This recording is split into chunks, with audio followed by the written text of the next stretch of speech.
Tenno, I wasn't expecting your arrival. Please, make yourself at home, of course.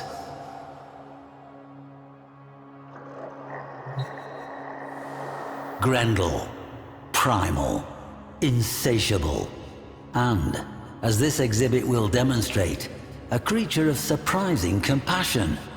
After the fall of the Orokin Empire, a surviving Orokin executor, a violet-scented brute named Karish, lorded over Europa's frozen, famine-struck city of Ridda.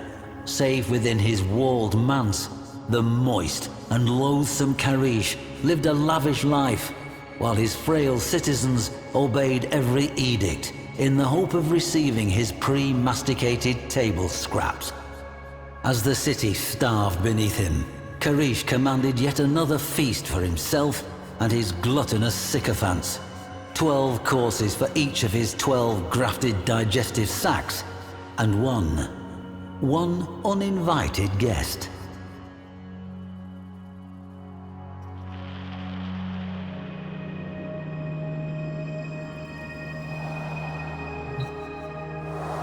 There remains a shallow trench through the ruins, as if some colossal boulder had crashed from the manse and rolled down the hill.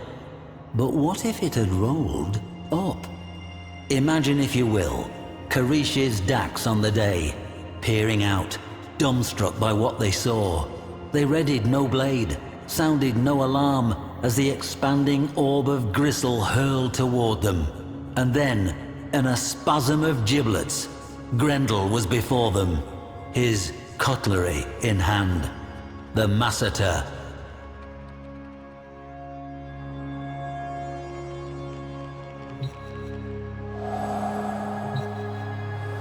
Scraps of cloth matching Grendel's unexpectedly elegant Sayandana were retrieved from the site, hooked on the remnants of gilded gates, stained with evidence of his degustation.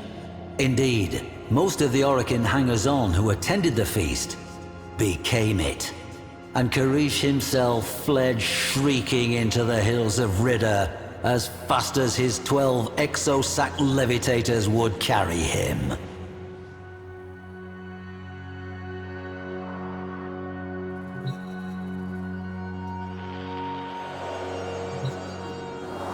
It came as no surprise to me to find this tiny fragment of Gauss just outside the city. Indeed, if one thing is for certain, wherever we find evidence of Grendel, we're sure to find some trace of Gauss as well. Did they breach the city as a pair? Or did Gauss hang back to intercept returning patrols, generously letting his friend Grendel eat his fill at the feast within?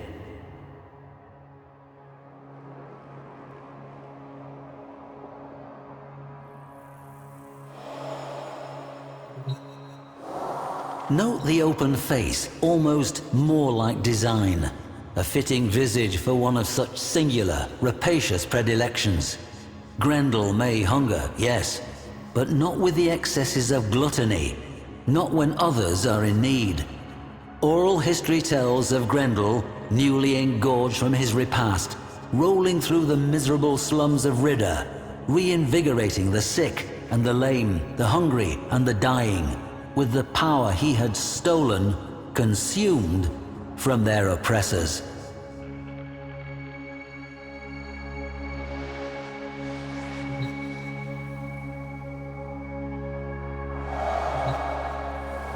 Here we have shattered fragments of the manse wall, and the gate, mangled by Grendel's Masseter blade.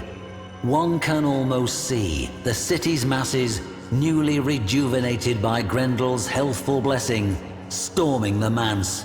Shattered gates thrown wide, they take back what was theirs, namely, control of their future.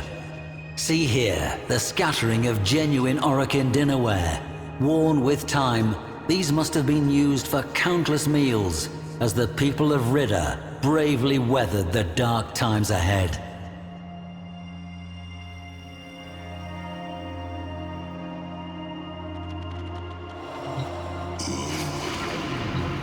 Many warframes have speed and litheness, but power, momentum, impact, These require mass. And there, the creased midsection, the seam. Does it split? Yawning open with a jagged, vacuous aperture to who knows? A certain Orokin may have found out. That night, the people of Ridda ate their fill, feasting until the frozen mountains lit warmly with the dawn. It was toward those roseate peaks that the Executor had fled, pursued by Grendel.